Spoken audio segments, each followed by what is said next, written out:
नमस्कार, मी पुष्पावती चंद्रकांत मोरे, अंगणवाडी सेविका व्हिडिओ भगिनींनो तुमच्या आवडत्या चॅनलवर म्हणजेच ॲक्टिव्ह चॅनल तुमचं खूप खूप स्वागत करते। सेविका ताईंनो, आपण गेल्या 3 महिन्यापासून पाहत होतो की शासनाने आयुक्तालयामधून जी आर निघालेला होता। मुख्य सेविका अंगणवाडी सेविकामधून मुख्य सेविका पदासाठी हा जी आर गेल्या 3 महिन्यापासून निघालेला होता, परंतु 25 एप्रिल 2025 रोजी आता फिक्स झालं की आता आपल्याला ऑनलाइन ॲप्लिकेशन करण्यासाठीची डेट आली आणि आता फायनल झालेला आहे की ॲप्लिकेशन आपल्या ज्या अंगणवाडी सेविकांना अनुभव आहे तर मी पुढे परिपत्रक तुम्हाला वाचूनच दाखवणार आहे। ज्या माझ्या काही ताईंना माहीत नसतील तर त्यांच्यासाठी हा आजचा व्हिडिओ आहे, कारण की तुम्ही जर पात्र असाल, वयात बसत असाल तर तुम्ही नक्कीच ॲप्लिकेशन करू शकता। आणि ही जी जाहिरात आहे तर ही फक्त शहरी भागासाठी, नागरी भागासाठी आहे। आणि याच्यात जर बघितलं तर आपण पाहिलं तर याच्यामध्ये याच्यावरून लक्षात येतं की हे पूर्ण 5 जे आपले 6 विभाग आहेत त्यांच्यासाठी आहे। कोकण, पुणे, नाशिक, छत्रपती संभाजीनगर, अमरावती, नागपूर। तर आपले पूर्ण जे विभाग आहेत पूर्ण महाराष्ट्रातले, तर पूर्ण महाराष्ट्रातील नागरी शहरी भागासाठी जे अंगणवाडी सेविका आहेत त्या अंगणवाडी सेविकांच्या मुख्य सेविके पदासाठी आपल्याला ॲप्लिकेशन करायचं आहे। तर ज्या माझ्या भगिनी सलग 10 वर्ष त्यांची अंगणवाडी सेविका म्हणून त्यांच्याकडे अनुभव असेल आणि त्या 45च्या आत वयात बसत असतील, 1 जानेवारी 2025 रोजी त्यांचं वय जर 45च्या आत असेल तर अशा माझ्या अंगणवाडीच्या ताई 10 वर्ष अनुभव असलेल्या पात्र असलेल्या तर त्या ह्या परिवीक्षिका डिपार्टमेंटल भरतीसाठी किंवा अंतर्गत भरतीसाठी पात्र आहे। त्याच्यामध्ये बाहेरच्या कोणीही ॲप्लिकेशन करू शकत नाही, फक्त हे डिपार्टमेंटल भरती आहे, त्याच्यामुळे त्या भगिनी याच्यासाठी ॲप्लिकेशन करू शकता। मुळात जे डिपार्टमेंटल भरती होते तर या डिपार्टमेंटल भरतीला कुठल्याही प्रकारची वयोमर्यादा नसते। जोपर्यंत 58 वर्ष पूर्ण होतात तो त्याच्यामध्ये जर तुम्ही 6 महिने जरी सापडले तरी तुम्ही त्या पदासाठी पात्र असतात, त्याच्यासाठी तुम्ही परीक्षा देऊ शकतात। परंतु आपल्या एकात्मिक बाल विकास सेवा योजनेसाठी मात्र त्यांनी हा नियम डावलला। आता आपण त्याच्यासाठी काही करू शकत नाही। बघा भगिनींनो, मी सुद्धा वयामध्ये बसत नाही, त्याच्यामुळे मी देखील ह्या गोष्टीला अपात्र आहे। त्याच्यामुळे माझ्या सगळ्या भगिनींना विनंती असेल की ज्या कोणी लागणारे असतील तर त्या माझ्याच भगिनी असतील, त्याच्यामुळे आता आपल्याकडे ऑप्शन नाही, त्याच्यामुळे ह्या सगळ्या गोष्टीला प्रोसेसला ही सुरुवात झालेली आहे। आणि लवकरच जी ग्रामीण आहे, ग्रामीणची जी भरती आहे तर ती देखील लवकरच निघणार आहे। तर आपण आता परिपत्रक बघून घेऊ की कुठून तर कुठपर्यंत तुम्हाला ॲप्लिकेशन करायचं आहे। बघा, सेविका ते मुख्य सेविका पदोन्नती कोट्यातील निवडीने या प्रकारातील रिक्त भरती परीक्षा ऑनलाईन पद्धतीने अर्ज सादर करण्याबाबत, म्हणजे आपल्याला ऑनलाईन पद्धतीने ॲप्लिकेशन हे करायचं आहे। आता तुम्हाला वाटलं तर तुम्ही हे वाचू शकता, मी स्क्रीनवर चालू ठेवते। अंगणवाडी सेविका तर मुख्य सेविका पदोन्नती पात्र अंगणवाडी सेविका यांचे दिनांक 30 एप्रिल 2025 तर बघा याच्यामध्ये दिलेला आहे। तर आपल्याला कुठून तर कुठपर्यंत हे करायचं आहे, बघा इथं दिलेला आहे त्यांनी स्पष्ट 30 एप्रिल 2025 तर 20 मे 2025 पर्यंत ऑनलाईन पद्धतीने अर्ज मागवण्यात येत आहेत। म्हणजे आपल्याला 30 एप्रिल पासून हे ॲप्लिकेशन ऑनलाईन करायला सुरुवात होणार आहे। तर 20 मे 2025 पर्यंत ऑनलाईन ज्या माझ्या पात्र भगिनी असतील तर त्या ॲप्लिकेशन करू शकता। पहिली गोष्ट म्हणजे सलग 10 वर्ष अंगणवाडी सेविका म्हणून अनुभव असणं अनिवार्य आहे। मिनी अंगणवाडी सेविका देखील 10 वर्ष सलग अनुभव असेल तर त्या देखील पात्र असतील। आणि 1 जानेवारी 2025 रोजी आता जी आर याच्यामध्ये सगळं दिलेलंच आहे, ते मी दाखवणारच आहे एक एक तुम्हाला, मी पूर्ण वाचत नाही। आणि तसेच 104 नागरी प्रकल्प कार्यालय प्रमुख यांनी त्यांचे अधीनस्थ प्रकल्प म्हणजे 104 नागरी प्रकल्पांसाठी ह्या मुख्य सेविका भरतीची प्रोसेस किंवा जागा 104 नाही, 104 प्रकल्पांसाठी ही जाहिरात आहे। तर 30 एप्रिलला आपल्याला ॲप्लिकेशन करण्यासाठी सुरुवाती नक्कीच होऊन जाणार आहे। बघा आता दिलेला आहे, तुम्हाला वाटायचं असेल तर तुम्ही वाचू शकता की आपल्याला कशा पद्धतीने काय त्याच्यामध्ये माहिती खूप सारी मोठी PDF आहे। मी फक्त महत्त्वाचे टॉपिक सांगणार आणि ज्यावेळेस तुम्ही आपल्या कार्यालयाला जर तुम्हाला वाटत असेल की तुम्ही वयामध्ये बसत आहात, त्याच पद्धतीने तुमचा अनुभव हा पूर्ण 10 वर्षाचा सलग 10 वर्षाचा आहे, विनाखंड 10 वर्षाचा अंगणवाडी सेविका म्हणून तुमच्याकडे अनुभव आहे। आणि तिसरी गोष्ट म्हणजे तुमच्याकडे ग्रॅज्युएशन आहे, म्हणजे आपल्याला जो शिक्षणाचा जे शिक्षण पाहिजे तर ते तुमचं ग्रॅज्युएशन पाहिजे, मग तुमचं ते सायन्समध्ये झालं असेल, कॉमर्समध्ये झालं असेल, मराठीमध्ये झालं असेल, म्हणजे ज्याला आपण BA BCom MCom जे असेल तुमचं, BSc, तर कुठल्याही प्रकारचं MSW म्हणजे तुमचं मास्टर डिग्री पण चालणार आहे, त्याला पदवी कुठलीही चालणार आहे. तर असं जर तुमच्याकडे शिक्षण असेल, तुमच्याकडे 10 वर्ष अंगणवाडी सेविकेचा अनुभव असेल, आणि तिसरी गोष्ट म्हणजे तुमचं वय हे 45च्या आत असेल, तर अशा माझ्या सगळ्या भगिनी सुपरवायझर अंतर्गत भरतीसाठी ॲप्लिकेशन करू शकतात. आणि तुम्हाला वाटत असेल की आपण या सगळ्या नियमात बसतो, आणि सगळ्यात महत्त्वाची गोष्ट चौथी ती म्हणजे आपल्याला संगणकाचा कोर्स म्हणजे MSCIT किंवा शासन मान्यताप्राप्त दुसरा आणखी कॉम्प्युटरचा कोर्स, म्हणजे जो कोर्स आपल्याला इथं चालतो समकक्ष पुढं हायस्ट ते जर तुमच्याकडे असेल तर नक्कीच तुम्ही या ॲप्लिकेशन करण्यासाठी पात्र आहात. आता याच्या काही अधिसूचना आहेत, एवढ्या मी वाचणार नाही, व्हिडिओ खूप मोठा होऊन जातो, पण स्क्रीनवर चालू देते आणि तुम्हाला मध्ये मध्ये माहिती देत राहते. त्याच पद्धतीने आणि तुम्हाला वाटत असेल तर तुम्ही लगेच आपल्या कार्यालयाला ते कळवायचं आणि कार्यालयाकडनं आपली माहिती घ्यायची. परंतु एक गोष्ट परत लक्षात ठेवा की ही जाहिरात फक्त नागरी किंवा शहरी प्रकल्पांसाठीच आहे, ग्रामीणसाठी अजून निघालेली नाही. जर ग्रामीणची प्रोसेस 3 महिन्याआधीच हा GR आलेला होता, 3 महिन्याआधीच ही माहिती आयुक्तालयातनं बाहेर आलेली होती, परंतु ती पारित करायला 25 एप्रिल म्हणजे जवळजवळ आपला फेब्रुवारीपासून तर 25 एप्रिलचा प्रोसेस गेला, आणि आता 30 पासून ॲक्च्युलीमध्ये ते ऑनलाईन ॲप्लिकेशन हे होणार आहे. काही ताईंच्या मनामध्ये शंका असेल की MSCIT किंवा कम्प्युटरचा कोर्स अनिवार्य का, कारण की तुम्हाला जे डॉक्युमेंट्स ऑनलाईन अपलोड करायचे आहेत तर त्याच्यामध्ये ते देखील आहे, त्याच्यामुळे ते असणं अनिवार्यच आहे.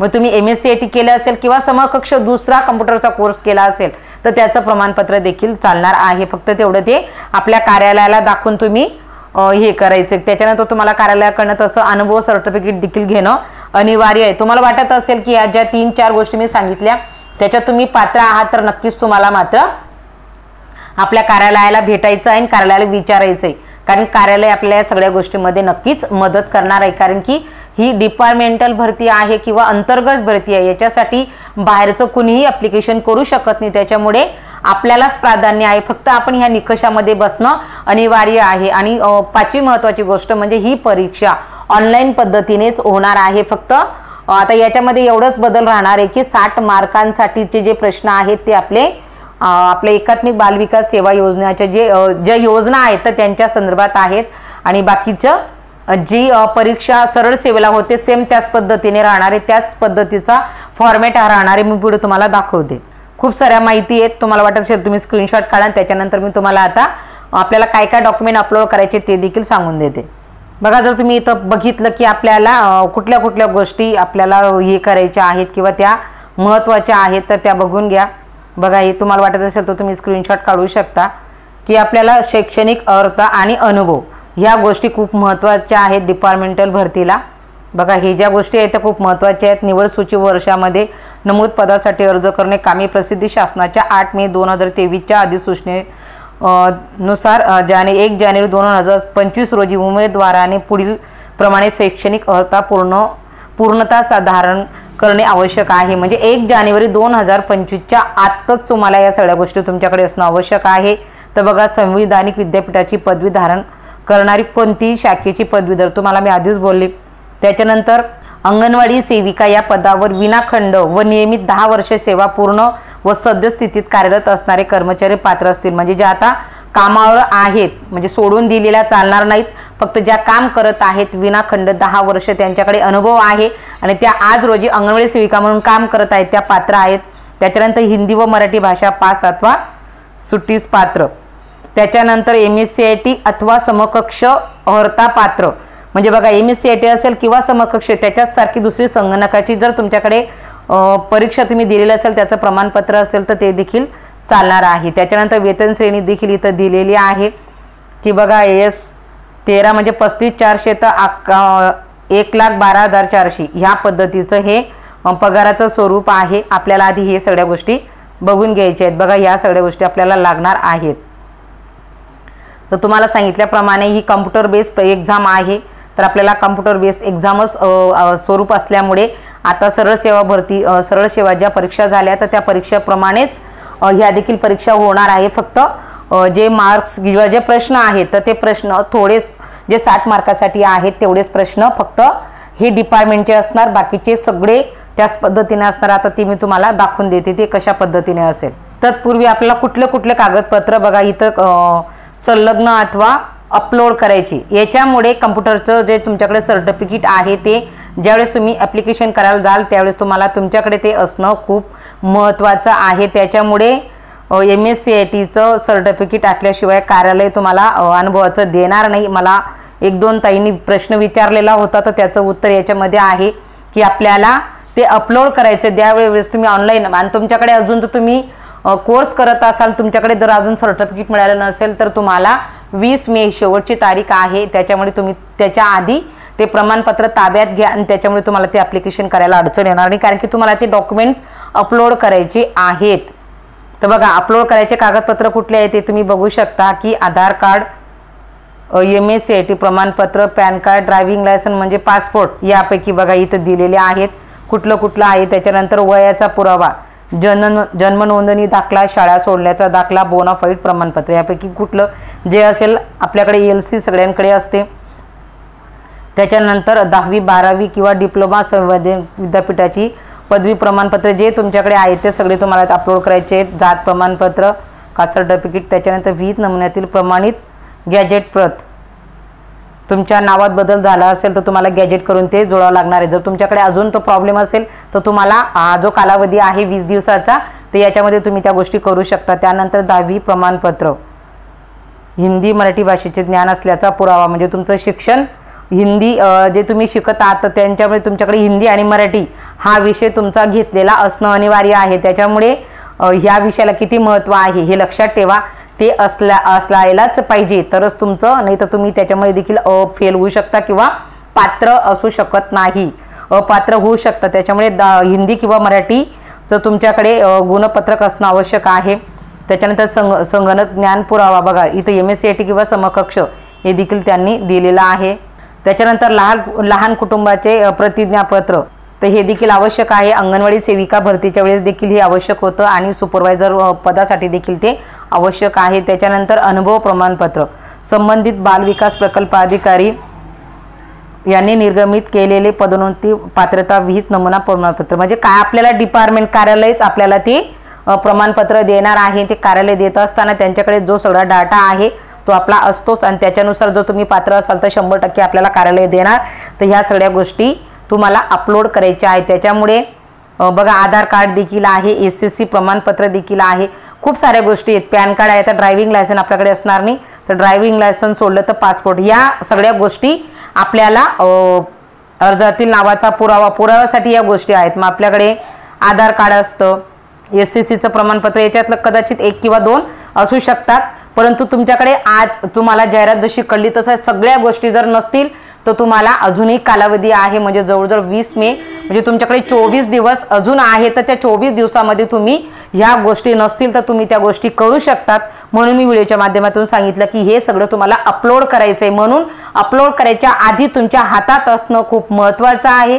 जर तुमच्या हातात ते नसेल तुम्ही पात्र असून देखील ॲप्लिकेशन करू शकत नाही.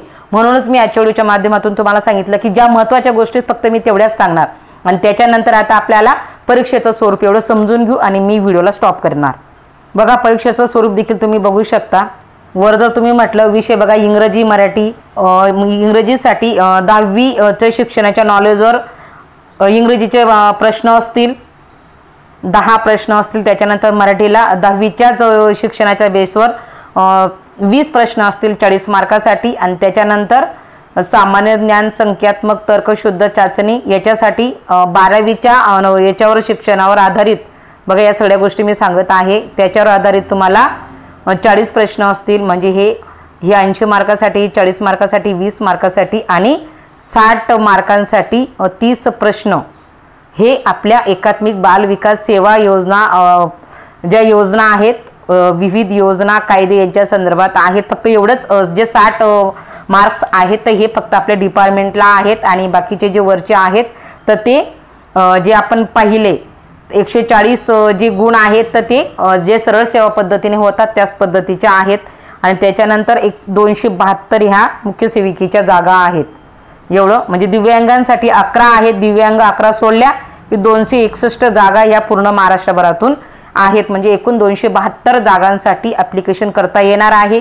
261 या सगळ्यांसाठी आहेत आणि 11 ह्या दिव्यांग ज्या आपल्या भगिनी असतील तर त्यांच्यासाठी आरक्षित असतील आणि अशा सगळ्या मिळून 272 जागा ह्या पूर्ण महाराष्ट्रातनं निघालेल्या आहेत. आणि याच्यासाठी तुमच्याकडे जे कागदपत्र ज्या काही गोष्टी आहेत तर त्या तुम्ही वेळीच पूर्ण करून घ्या आणि वेळीच पूर्ण करून ते ॲप्लिकेशनच्या वेळेपर्यंत तुम्हाला सादर करता येतील. अन्यथा तुमच्याकडे सगळ्या गोष्टी सगळं असून तुम्ही फक्त डॉक्युमेंट्समुळे मागे राहून जाल, असं होऊ नये म्हणून आजचा व्हिडिओ होता. तर आजच्या व्हिडिओच्या माध्यमातून तुम्हाला मी सेविका जी जाहिरात निघालेली आहे त्याच्यासाठी सांगण्याचा प्रयत्न केला. लवकरच ग्रामीणची देखील निघणार आहे. तर ज्या माझ्या भगिनी ॲप्लिकेशन करतील त्यांच्यासाठी मी आत्ता शुभेच्छा देते. आजच्या व्हिडिओपुरतं एवढंच. धन्यवाद.